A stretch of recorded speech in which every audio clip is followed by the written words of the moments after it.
Getty Images stock honest review watch before using.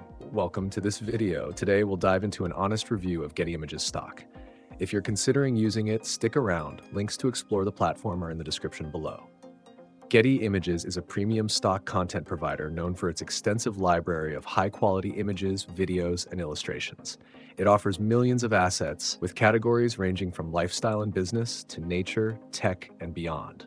Their media is professionally curated and often exclusive, making it ideal for commercial projects, editorial use, and branding campaigns where top-notch quality matters.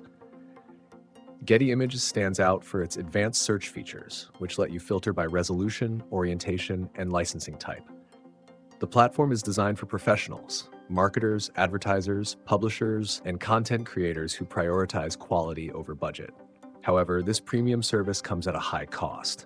Licenses can be expensive, and Getty operates primarily on rights-managed and royalty-free models, giving flexibility but requiring careful consideration of usage terms. If you're in need of high-quality, unique content and have the budget, Getty is excellent. But if you're on a tight budget or need bulk assets, alternatives like Shutterstock or Adobe Stock may be better options.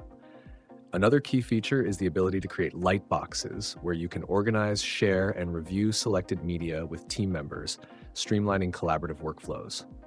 In summary, Getty Images is a powerhouse for premium stock content, but it's not for everyone. It's best suited for those who demand exclusivity and professionalism, like agencies and businesses with specific creative goals. For casual users or smaller projects, the cost may outweigh the benefits.